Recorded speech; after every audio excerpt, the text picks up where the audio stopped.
until they hear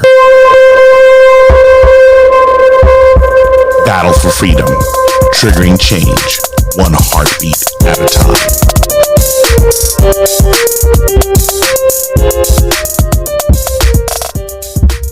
Hello everyone. This is Watson Prenate from Battle for Freedom, Mojo 5 Radio.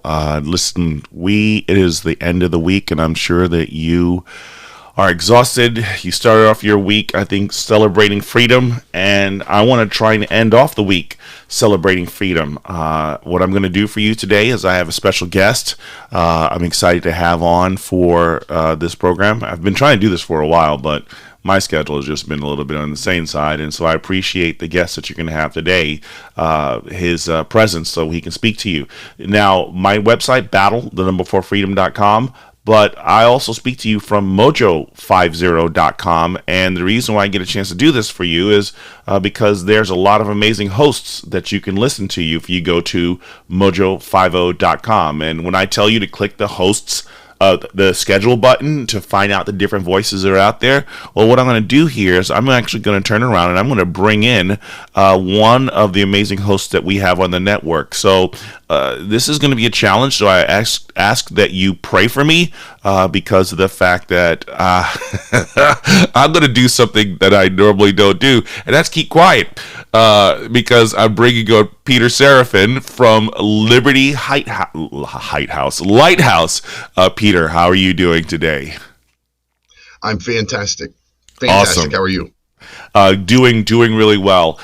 This is again, we started off the week celebrating our liberty, and we're coming to the end of doing this. What I'm going to do is I'm going to give a couple of promos, and then I'm just going to pretty much let you run. I might have a couple questions for you, but there's a lot of people who I see in Facebook right now. I see Heidi, Sarah, Linda, Lep, as well as Kathy, that they're out here, and so they're going to maybe have a couple of questions for you. I'll try and get those to you so that you can share that out with as many people as possible. So first one is, I've got to do American Pride Roasters Coffee, and let's take a listen.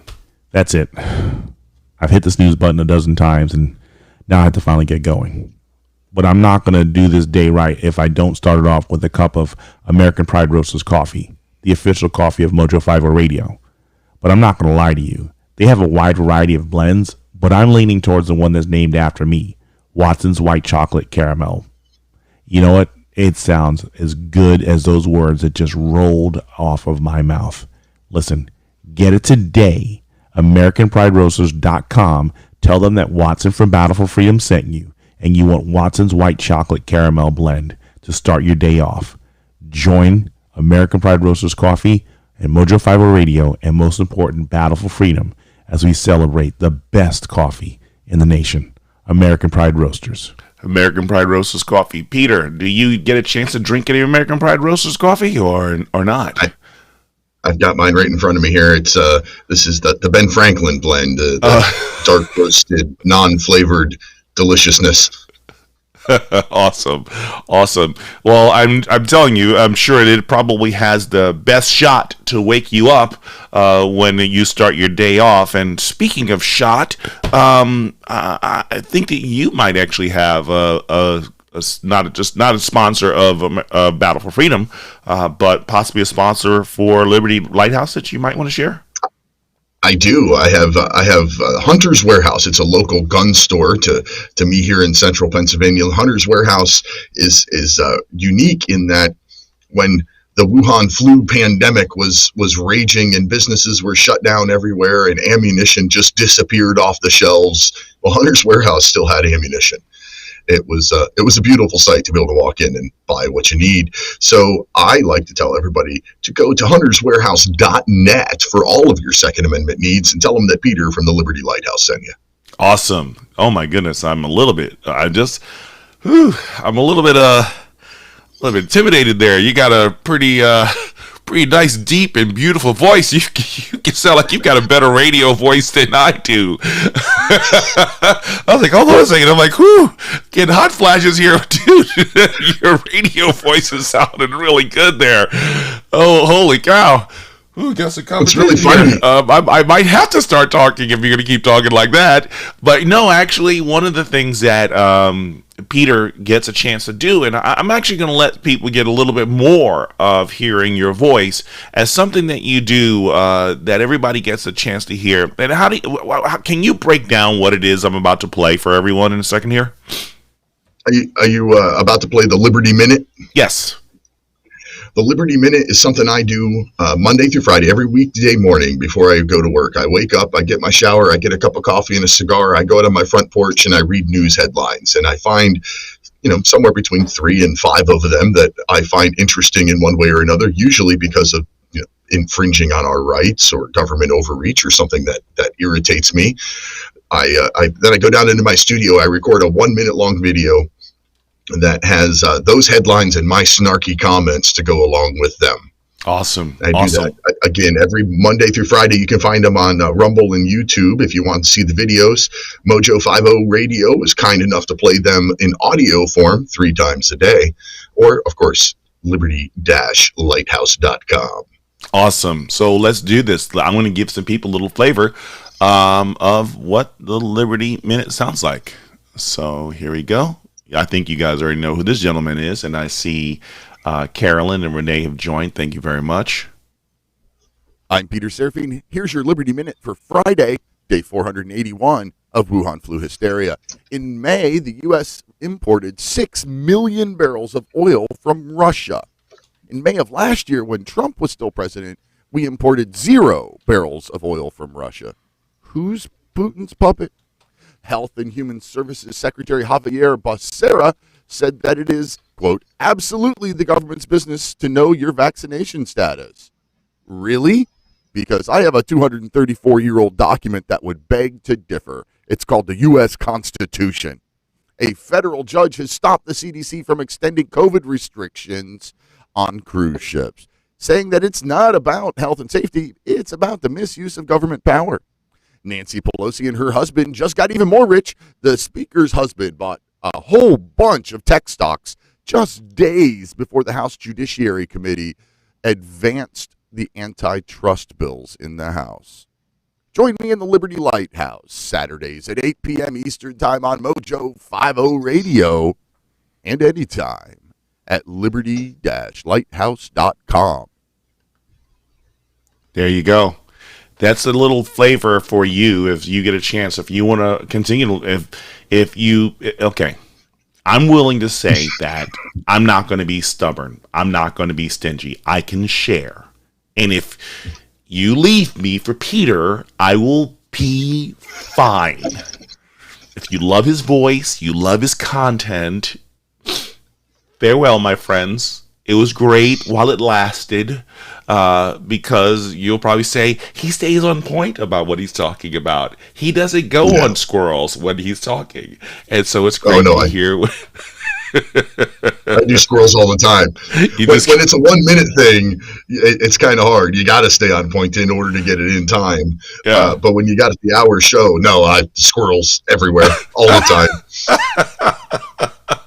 So this is going to be awesome. Because let's actually talk about some of the different things, because what you just talked there. So let's go over the first one. So U.S. imported oil from Russia in May? 6 million barrels. Wait. Hold on a second here. How can we import 6 million? Wait. I thought he was going to be tough on Russia. I thought there were words against Russia. Why are we importing from Russia? Wait. Hold on a second, Peter. Now, earlier this year, shortly after becoming president, and I say that word lightly, the president actually, he killed an oil project here in the United States, correct?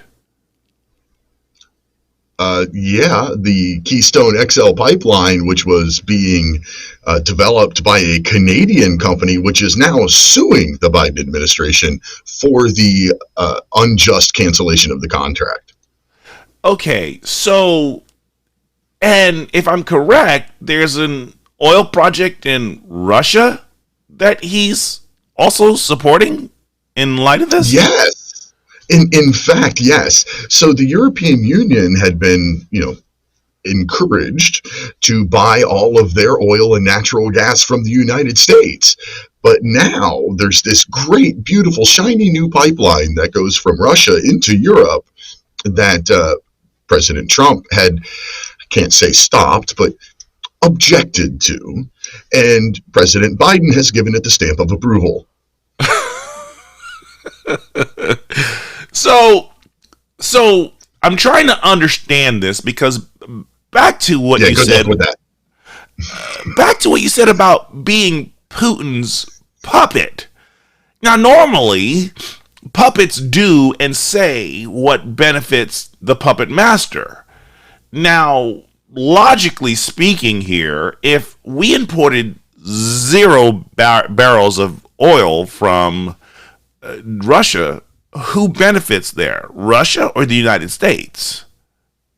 Well, since oil, I believe, is about 85% of the Russian economy, I would think, logic would dictate that if you cut back on oil sales in Russia, that you would be hurting the Russian government pretty significantly. I'm just thinking about that. And now we look at... Sounds to me like you might be suggesting that the United States president is trying to do things that might possibly benefit Vladimir Putin. Yes, and now if that is the conclusion, because I'm a little bit slow this morning. I haven't had my American Pride Roasters coffee yet. So that's probably why I'm a little bit slow on the uptake here, trying to figure out and understand this, because gas now, here's another question in the midst of this. Does the price of oil affect the price of gas at the pump? Absolutely. So when we had dollar and change gas last year, despite a pandemic or plandemic or scandemic or whatever you want to call that demic, what was the price of gas? I mean, the oil back then, and how much? Who was the producer to make certain that the prices stayed the way that they were? Well, I don't recall the precise price of oil. Let's say a year ago, last May. I do recall that last May, during the Trump administration, the United States had become a net exporter, meaning that we were sending more oil to other countries, selling more oil, more petroleum products than we were buying from other countries. So we became a net exporter and became the largest exporter of energy in the world. But now it looks like that pendulum might be swinging over there to the what's the proper name? I can't remember the official name of the Russian Federation. There it is. Or just Mother Russia. Mother Russia. So this is, as we sit here and we watch this thing, China is flexing its arm, its muscle, far greater than it ever has. It's at war right now with India, trying to basically take over it. It already owned Afghanistan, and we basically just left China more of our war equipment as China's taking over the Asian continent. It was very interesting to hear Japan step up and basically say that they're going to help the United States to take care of Taiwan, because they're like, hey, take Taiwan, Okinawa is next, and we need to do something. As you're watching this thing and this landscape how long do you think it'll take China to own the that whole Asian continent apart from Russia? Without intervention from another superpower, whether it be Russia or us or maybe even India, without intervention, China could take over all of Asia within a decade easily. Easily. I was talking to a friend about this yesterday, I think it was the day before, that, and they've already been just trying to destabilize the Philippines and Indonesia. And yeah, they've been taking Philippine islands, Australia, New Zealand. what's the fastest we can get someone out there to protect Australia and New Zealand? You could see worldwide domination. So you want to talk about imperialism taking place, and it's happening right before our eyes. And the paper tiger in the White House is pretty much rolling out the red carpet, no pun intended, for China and Russia. How dare you even suggest that a people that are not white could possibly be imperialistic? Well, every now and then, I can step aside from my wokeness and possibly say something intelligent. Yeah. Oh, now, and this is an interesting thing. One of the speakers basically says it won't be Russia going against China. What do you say of that? Russia's interesting. Looking back through history, Russia likes to generally be non-confrontational. They generally like to be left alone. If you look at the non-compete or the non-aggression agreement between Hitler and Russia, that was basically says, you don't mess with us, we won't mess with you, and Russia just stayed out of the war.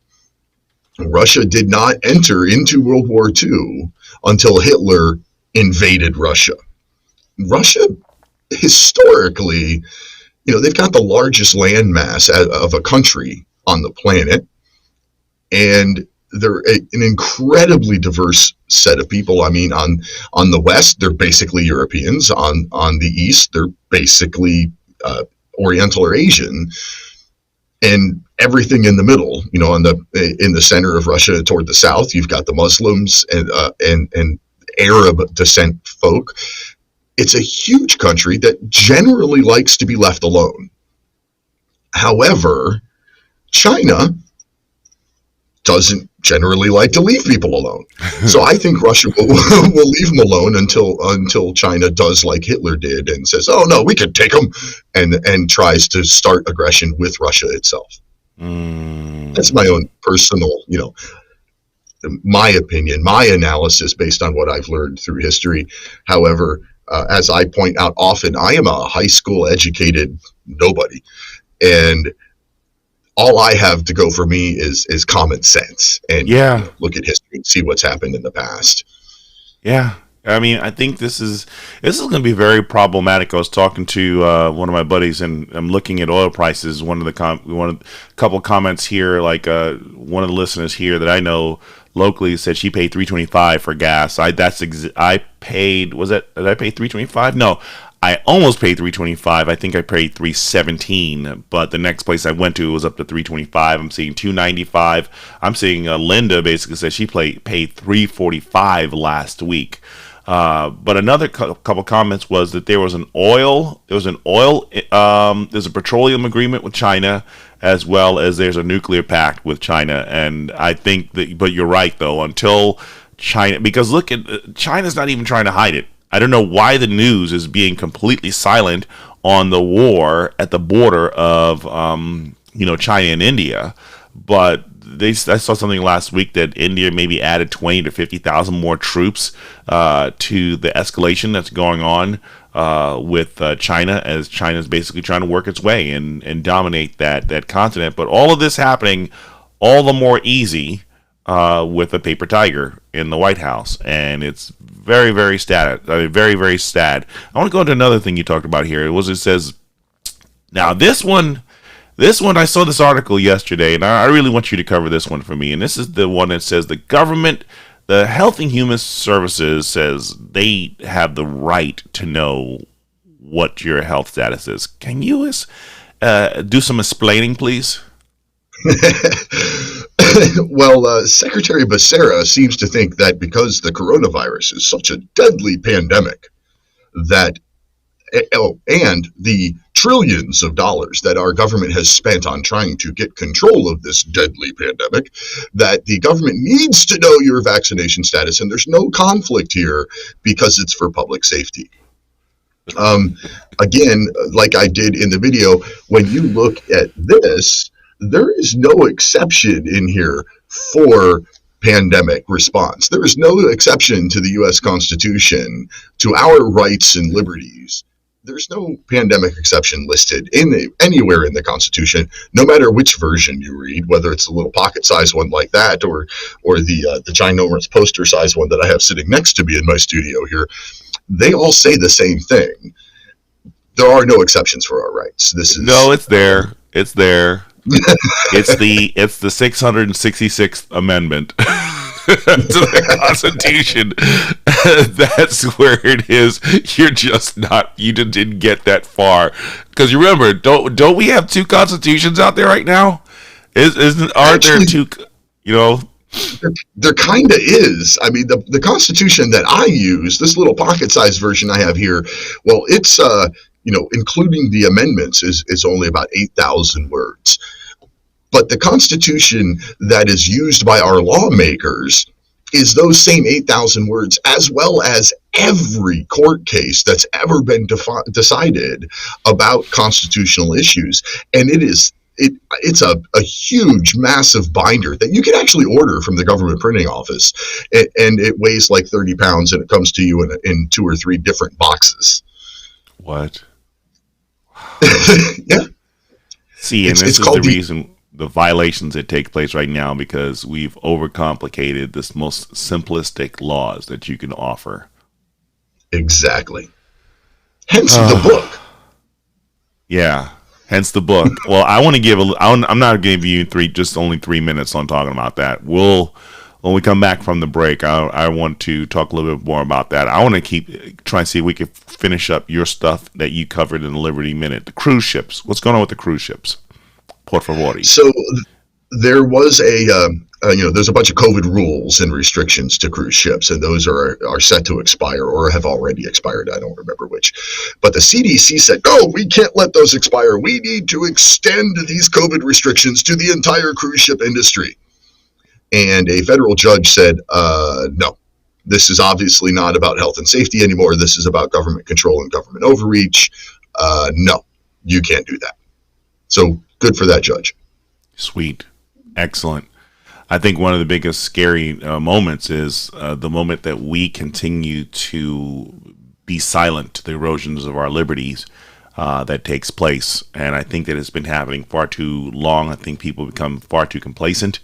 And there needs to be a revolution. The problem is it's really defining what those steps of a revolution looks like, because I believe there are a lot of agents within the movement looking for freedom that really isn't about the securing our freedoms, but about getting more people imprisoned and stoking them to behavior that is not conducive to winning things the correct way. Last one before we go to the break is Pelosi stocks. Really, one. So there's a bunch of antitrust stuff it just passed through the House Judiciary Committee, and literally just a few days before the House Judiciary Committee allowed that to pass with I believe it was a 6-3 vote. Just a couple of days beforehand, Nancy Pelosi's husband spent $11 million buying stock in tech companies, which, by the way, since that few days ago, they've already earned another, I believe it's $5.3 million on those stocks. But no, that's not insider trading. Oh, my goodness. I read a book years ago by Peter Schweitzer called Throw Them All Out. Dealing with crony capitalism. And I tell you, as you sit here and you learn about all the different things that they do and they get away with, and it's like, we cannot continue to allow this to happen, because this is just downright corruption that is just so offensive. If we are no longer bothered by their corruption, we will be corrupted ourselves. Folks, I am on with Peter Serefine of Liberty Lighthouse, and what we're going to do is we're going to continue talking more with him when we get back from the break. For the time being, enjoy, do your potty break for those of you who've been holding it since the beginning, and we'll talk more on the flip side.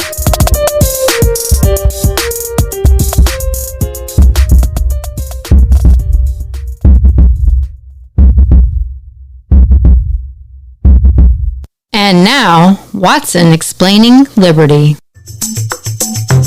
Daddy, Yes, sweetie? why do we celebrate Independence Day on July 4th? It was the day that our founding fathers declared they would no longer tolerate tyranny. It is America's birthday.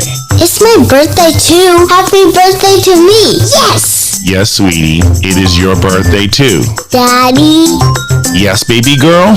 what's tyranny? Tyranny is when people in power choose to abuse their power and act very wicked and unfair to people they represent. Like the people saying we have to wear masks? Yes, exactly. And those are pressuring people to take the vaccine? Triggered! It's not a vaccine! Triggered! Sorry, Daddy. No, sweetie.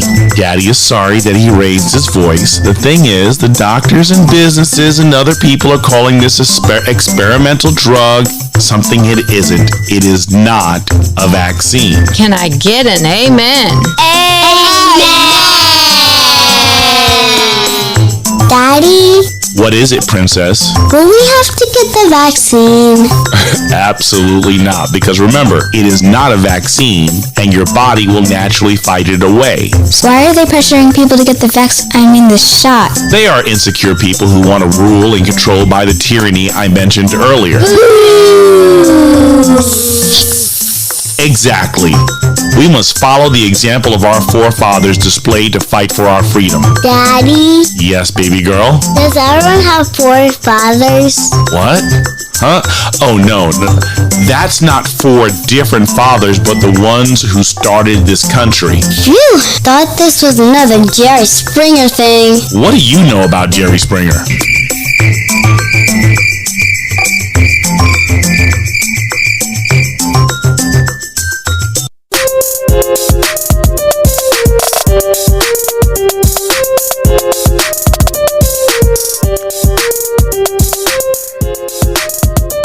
Welcome back, everyone. I'm your host, Watson Prunier from Battle for Freedom on Mojo 5 Radio, and it's the end of the week. I have Peter Serefine from Liberty Lighthouse on, talking about all things liberty, all things freedom, and all things common sense. He's one of the amazing hosts that we have on Mojo 50 Radio. And again, if you ever go to mojo50.com, and if you have extra money, you paid off your bills, you put your money aside for savings, and you're done, you would like to donate and be in a giving spirit, go to mojo50.com, mojo50.com, click the donate button. Also, while you're there, click the schedule button so you can understand what are you giving towards. A lot of amazing shows that are part of this network, and one of them is, again, Peter Serefine and Liberty Lighthouse. Peter, what time do you come on? Saturdays at 8 p.m. Eastern Time, 5 p.m. Pacific.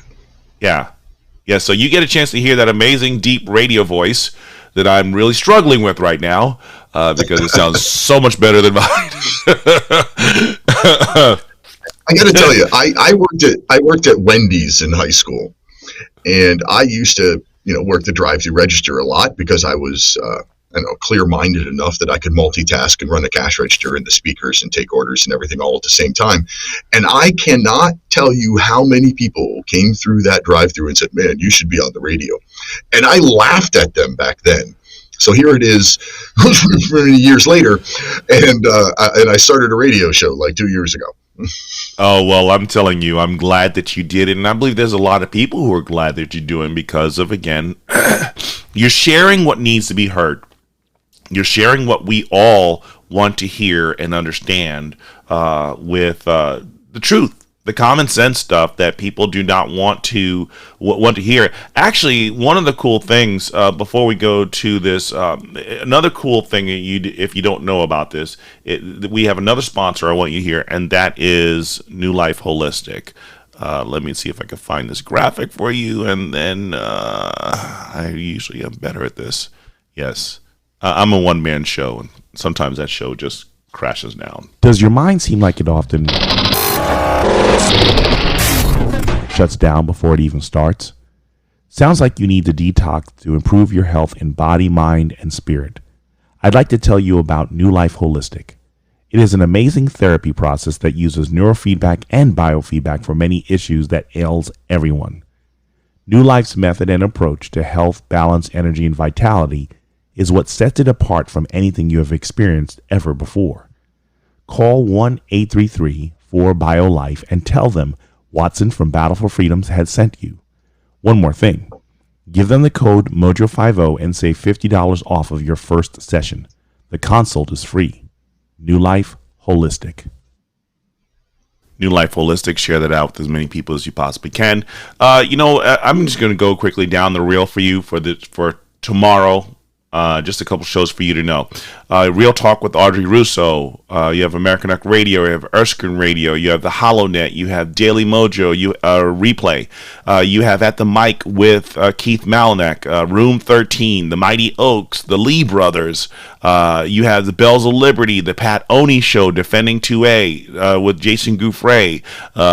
Is it the Bakery or the Bakery? Liberty Lighthouse. And you have the Robo Show or March or Die of Standing Ground. That's just on Saturday.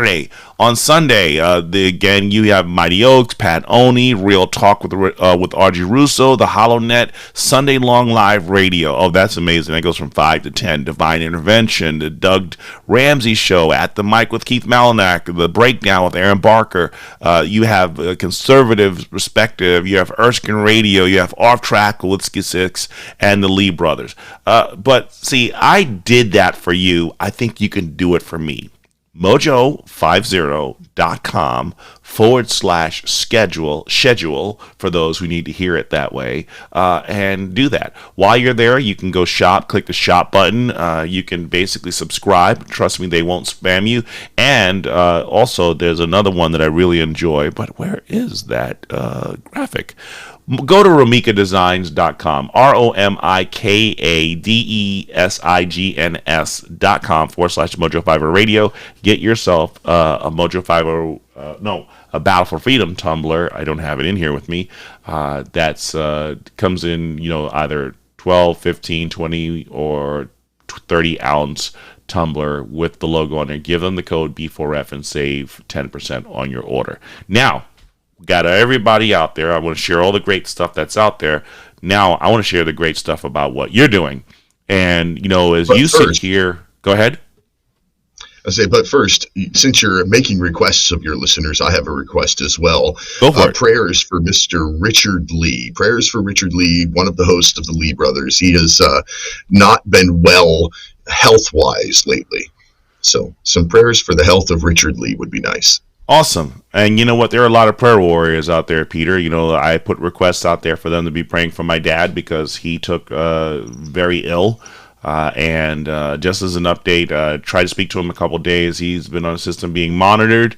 I think it's somewhere, but possibly could have been waiting for clarity, but it's somewhere between a mini stroke or my dad's diabetic and he just doesn't want to stop consuming sugars. So one of them is what's got him in the hospital, and we'll pray that he gets better, and as well as the Lee brothers. Just pray, folks. I'm a praying man, and I appreciate if every last one of you could pray as well. And if it's not for us, I'm sure that there's someone in your family, someone in your close friendship that could use your prayers. Praying people, you're being called to the carpet. Please rise to the occasion.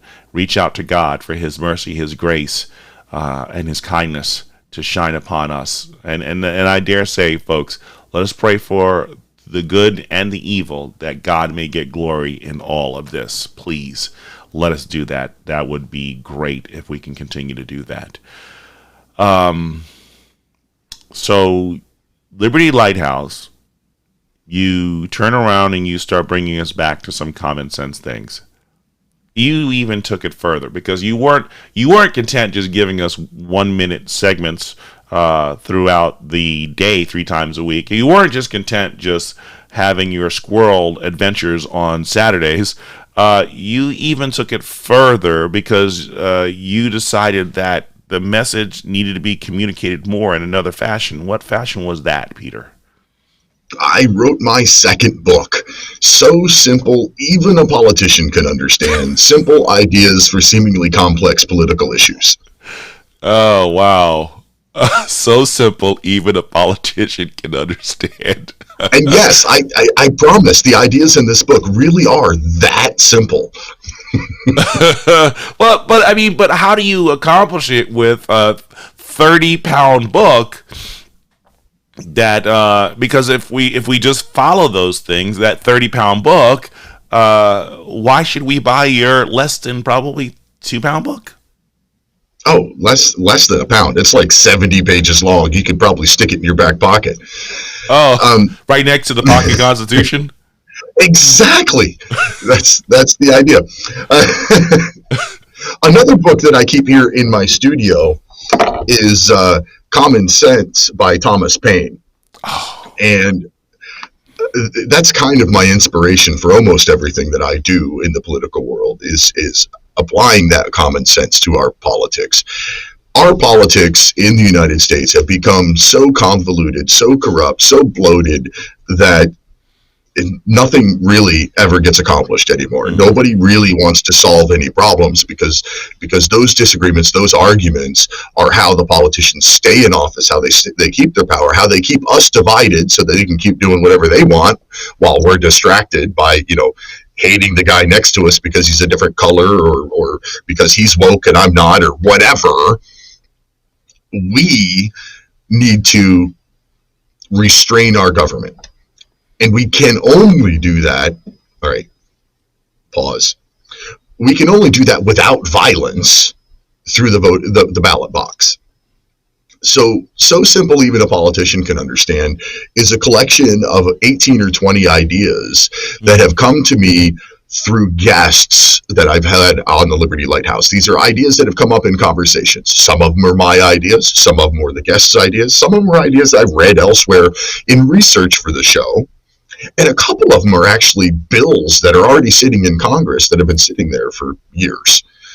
One in particular is the Transparency Act, the One Bill, One Topic, One Bill, One Subject Transparency Act, which has been sitting in the House of Representatives for almost a decade now. And it is just what it says. It's a bill that, if signed into law, would require that any bill before Congress can only deal with one topic, that no amendments can be added to a bill that do not directly relate to that topic, and that the name of the bill accurately describes the purpose of the bill. I can't take credit for this idea because it's already a bill sitting there that our House leadership refuses to advance. So wait, hold on a second here, though. Wait, hold on a second here.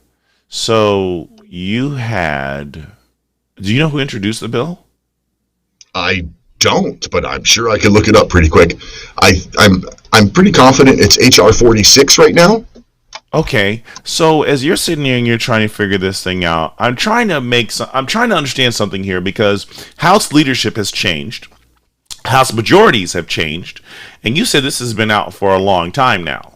And this is one of those areas where I dare say I'm now struggling because you said something earlier about the whole idea we're pitted against each other because of our partisanship, because of the political parties that we follow, that we hate the other person on the other side of the aisle. But Republicans from 2016 to 2018 had a majority in the House and had a majority in the Senate, and they had the president. Why did this bill not get brought forth and passed? Well, you know that while we had that Republican majority for 2016 to 2018, there was just too much bickering about whether or not the president was a good guy. Nobody did anything for that 2 years. We got zero accomplished.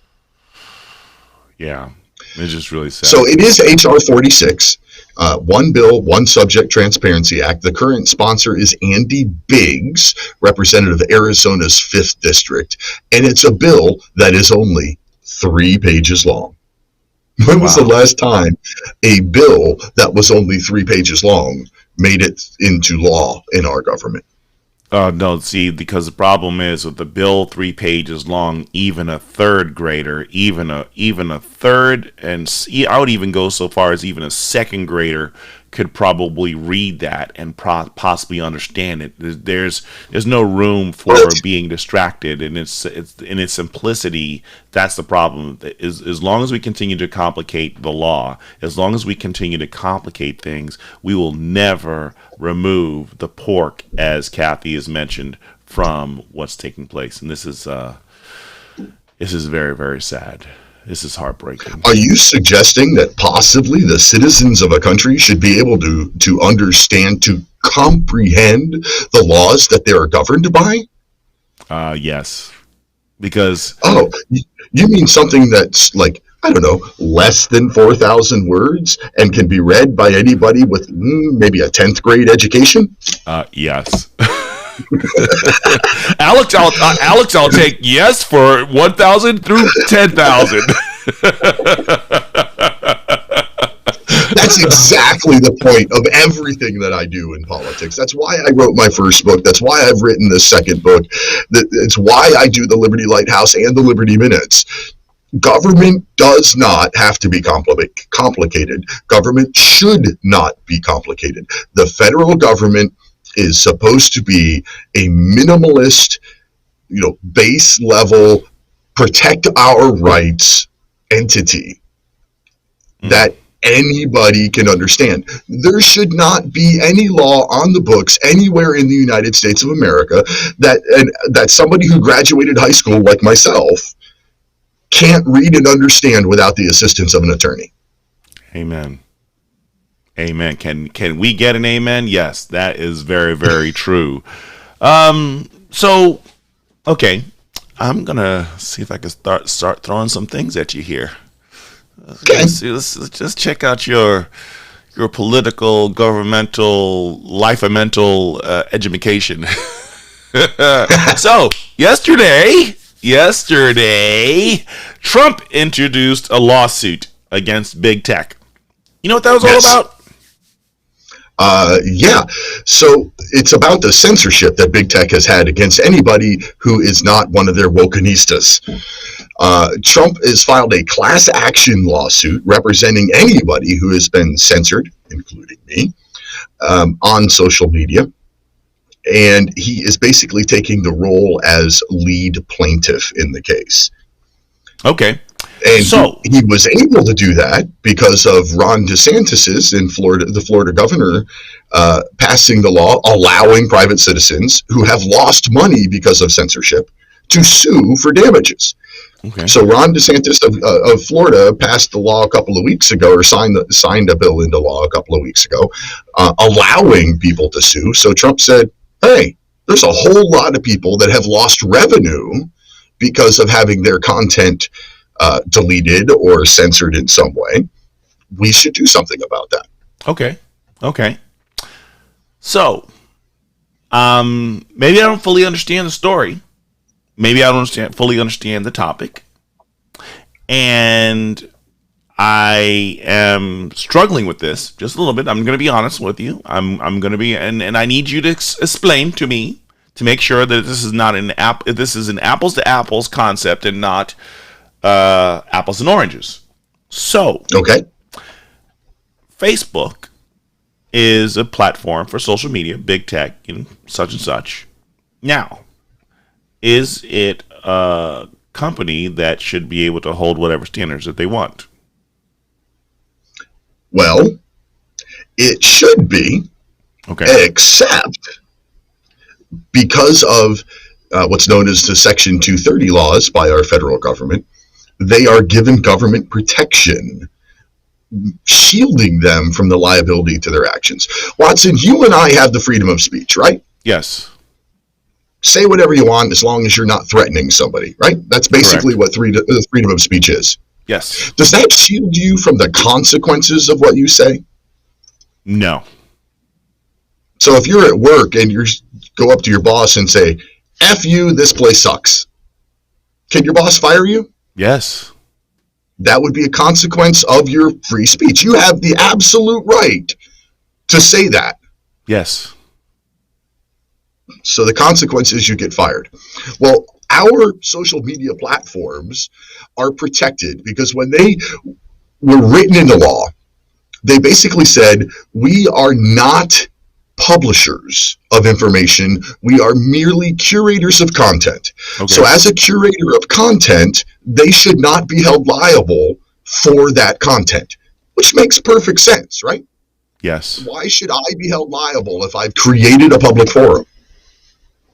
The problem comes that now that these social media platforms have started to become editors and censoring what is or is not on that platform, they have crossed the line from curators of information to publishers of content. But yet they still have the protection as being a curator. So they are expressing their own free speech by limiting and picking and choosing what speech is allowed or not allowed on their platform, but they're giving protection from our federal government. Okay. So unlike you and I, they don't have consequences for their actions. Okay. Well, thank you for breaking that down for me. It helps me. It definitely gives me a lot to chew on. And wow, I feel like my IQ just went up about 15 points. I'm just trying to figure out, okay, again, explain to me like I'm a student of, what's the name of that kind of horrible education? Abominomics, or what do they call it? Horrible education Let's call it Common Core. Yeah, Common Core. I call it Abominomics. Now, are we forced and dragged into the environment of big tech? We are not forced and dragged into the environment of big tech, but let's take my book for an example. So simple, even a politician can understand. If I don't list it on Amazon, I'm not going to sell it. Okay. Amazon, the giant company who started as a bookstore, accounts for over 40% of all book sales in the world. Okay. So I, as an author, if I don't have my work published on that ginormous tech platform, I am just strictly shooting myself in the foot and cutting 40% of my sales off. So we're not forced to. However, these tech companies have been allowed to get so big that we are, let's say, strongly coerced into using these platforms. Okay.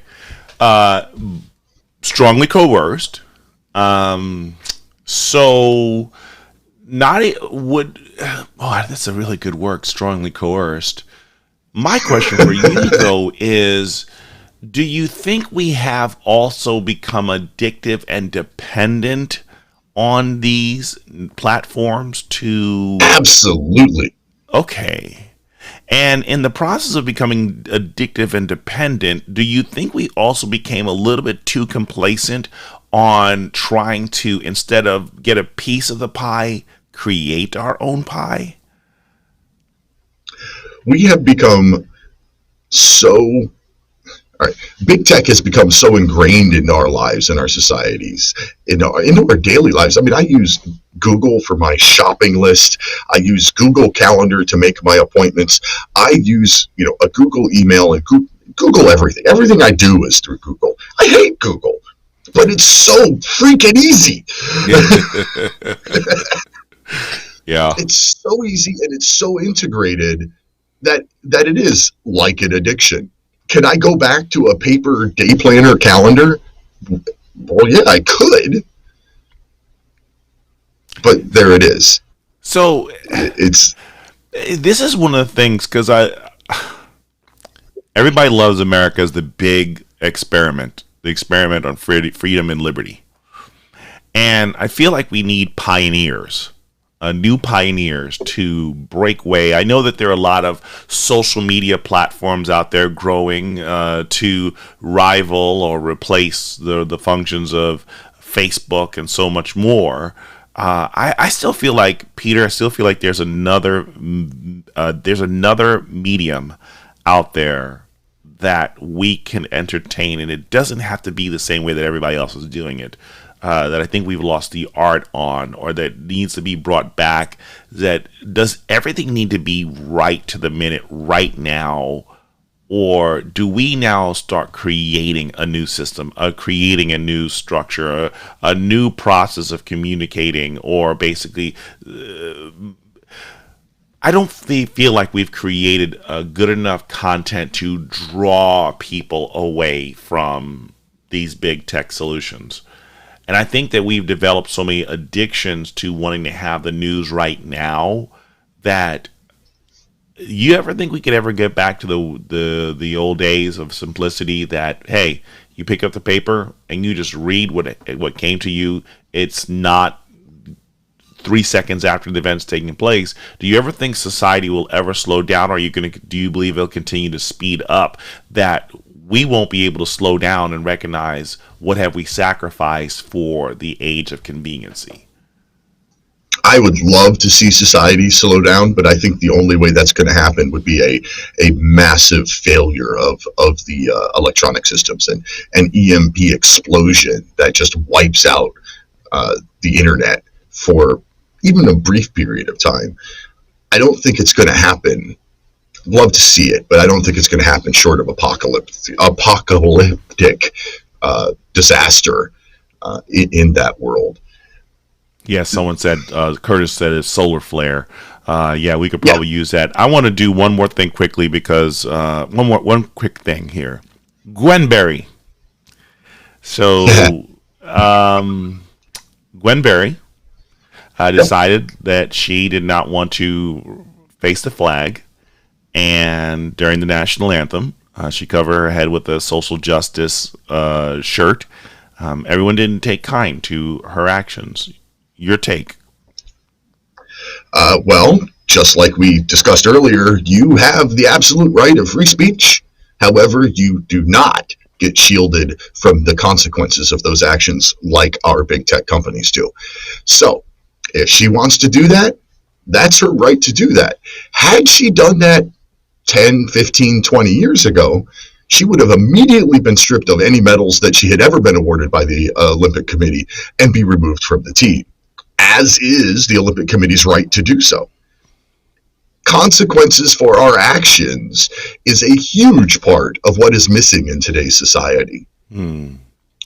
Whether it's the free speech or whether it's actual physical actions. If you commit a crime and you're let out of jail because of bail reform, where's the consequence for your action? Yes. If you cross the border illegally entering our country, thereby violating a law, regardless of what the wokenistas might say, and you're let go with a promise to appear later, where's the consequence for your action? Yes. If you can cover your face and disrespect the flag as an Olympic athlete and nothing is done, where's the consequence for your action? So why is it a great offense for her action, though? Because I love my flag. I served my country. I raised my right hand and promised that if I needed to, I would die for the rights of our people and for our flag. And the flag represents our freedom. It represents the men and women who have died. It represents the uniqueness that is the American experience. It does not represent the racism that she claims it does. Okay. And so basically she is an icon and a representative and an ambassador of this country, would you say? Absolutely. If you take a spot on the Olympic team, in her case, she was competing for a spot on the Olympic team, the United States of America's Olympic team, which represents our country overseas in competition as an ambassador to our country. Absolutely, it is wrong for her to disrespect our country. In other countries, she would not have made it home.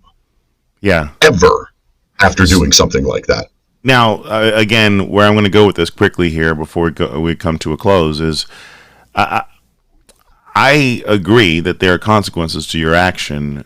I just don't understand why is it that her actions of disrespect, not just in disrespecting the country, disrespecting the flag, and not properly representing our country, why her actions are called to play, but we can't do that when our former president has done things that has not been reflective or conducive for our country as well. Not everything he's done, but would you not agree that there were some of his actions that were questionable and not impeachable offenses, but, you know, do you think that our former president has been given latitude to be disrespectful in a way as well? In a way, it's kind of hard to say that he was given that latitude considering the attacks that he was under By for the everything media, he ever yes. said. Yeah, agreed. Yeah. By the media, yes. But we, the people, yes, there are a significant number of people in our country who are, let's say, willing to overlook those spikes because of other things that they like. Well, folks, Peter Serefine, if you want to hear this sexy voice a whole lot more, he's on tomorrow. And Brad Staggs and Daily Mojo's up next. End off your weekend in Liberty. Peter Serefine and I, we're checking out. Peace. Thanks, Peter. Anytime. Hold on for a minute, okay?